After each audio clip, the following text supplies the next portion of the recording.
90. The closing years of the 17th century marked a period of profound transformation for the Ottoman Empire, a state that had once commanded vast territories across Europe, Asia, and Africa. By the 1690s, decades of military campaigns, internal reforms, and ambitious expansion had brought the empire to a pivotal crossroads. The consequences of the failed siege of Vienna in 1683 and the subsequent Great Turkish War, 1683-1697, reverberated throughout Ottoman political, military, and diplomatic spheres, shaping the empire's trajectory well into the 18th century. Militarily, the Ottomans faced stark evidence of their declining battlefield supremacy. While earlier reforms under the Koprulu viziers had temporarily revitalized the army, the empire now struggled to compete with a Europe that had embraced modernization and innovation. Ottoman forces still relied heavily on traditional cavalry units, which had once dominated the plains of Central Europe and Anatolia. Siege warfare, a long-standing Ottoman specialty, now lagged behind European techniques, as artillery technology, standardized drills, and integrated infantry formations gave European armies a decisive edge. These tactical gaps were painfully evident during prolonged engagements in Hungary, Transylvania, and along the Danube. The professionalization and discipline of European forces, coupled with better logistics and supply management, exposed weaknesses in Ottoman strategy, leaving troops vulnerable in both pitched battles and sieges. The military setbacks translated directly into political consequences. Successive sultans during this period, including Suleiman II and Ahmed II, lacked the personal authority and strategic vision of their forebears.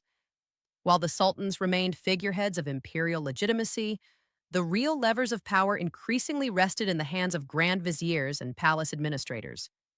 The central bureaucracy struggled to respond effectively to military emergencies, economic pressures, and social unrest. Inflation surged as the empire sought to fund ongoing conflicts, currency debasement became commonplace, and the financial burdens imposed on provincial populations fueled discontent.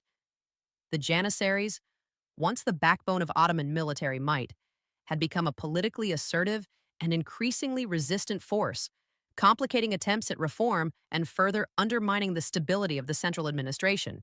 Diplomatically, the empire suffered its most tangible losses during this period.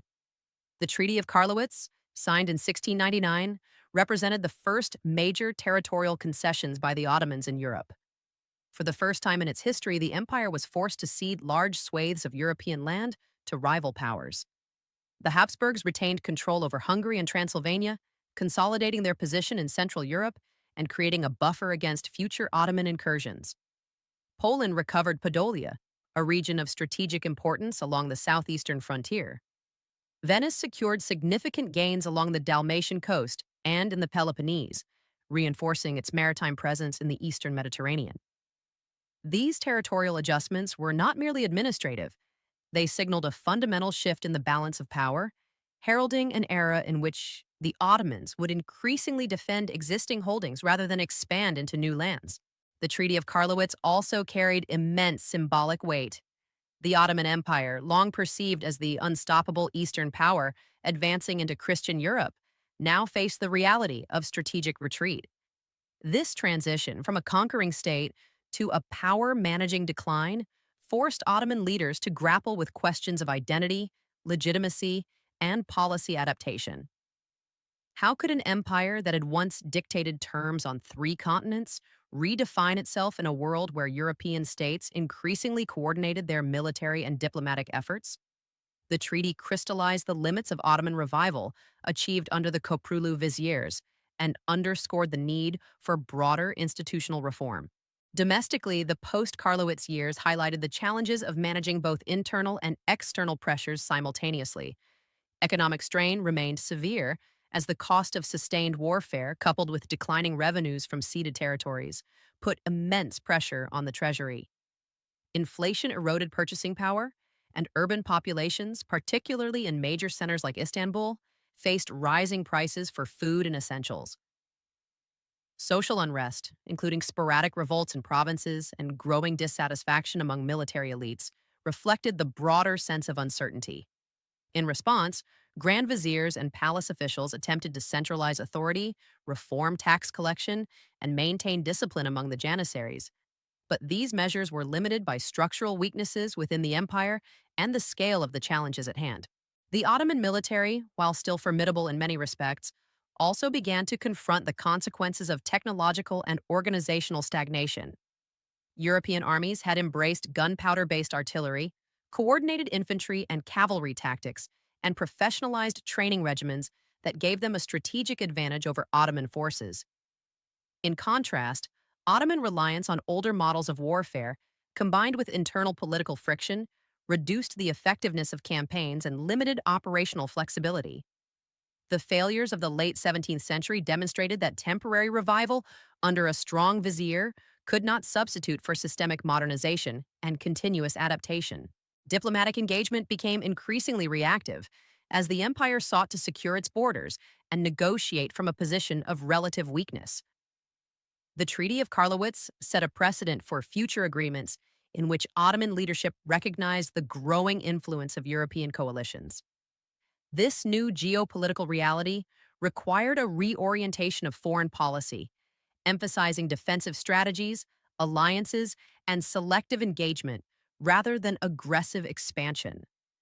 Although Ottoman statesmen debated reforms and adaptation in the early 18th century, the psychological impact of territorial losses and the symbolic retreat from European ambition lingered across generations of leadership. The period also prompted reflection on administrative and institutional practices. With the Sultan's direct authority diminished, the central government relied on capable grand viziers to maintain order and coordinate policy. While strong viziers such as those from the Koprulu family had temporarily restored stability, the absence of a consistent, capable leadership structure meant that reforms were vulnerable to reversal. The empire's experience in these years underscored the delicate balance between centralized authority, military efficacy, and fiscal stability, an equilibrium that would continue to challenge Ottoman rulers throughout the 18th century. The economic consequences of this era further compounded the empire's strategic challenges. Loss of territory reduced revenue streams from taxation and trade, while inflation and currency debasement undermined public confidence. Local elites, provincial governors, and tax farmers often acted with considerable autonomy, sometimes exacerbating unrest. The Janissary Corps, whose political influence had grown during periods of weak sultanic authority, became a double-edged sword, essential for defense, but increasingly difficult to control. Maintaining military readiness and loyalty under these conditions required continuous negotiation, discipline, and resources that the empire could scarcely provide. By the dawn of the 18th century, the Ottoman Empire had entered a phase defined by containment rather than conquest. The loss of Hungary, Transylvania, Podolia, and parts of the Dalmatian coast marked the end of an era in which Ottoman forces could project power freely into Europe. In its place, a new model of governance and military organization was required, one that balanced central authority with regional management and adopted more modern military practices. Intellectual, military, and administrative debates in Istanbul reflected an emerging awareness that survival depended on adaptation rather than mere tradition.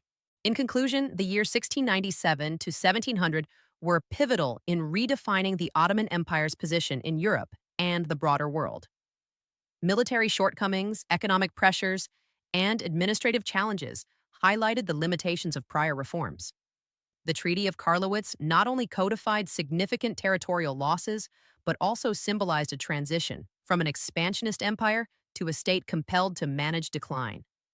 The period forced Ottoman leaders to confront the realities of shifting European power, prompting debates on military modernization, fiscal reform, and institutional strengthening that would influence policy well into the 18th century. While the empire retained formidable resources and strategic depth, the late 17th century made clear that ambition alone was insufficient to maintain dominance. Internal cohesion, effective leadership, and adaptability to evolving military and diplomatic realities would define the Ottoman state's capacity to endure in the decades that followed.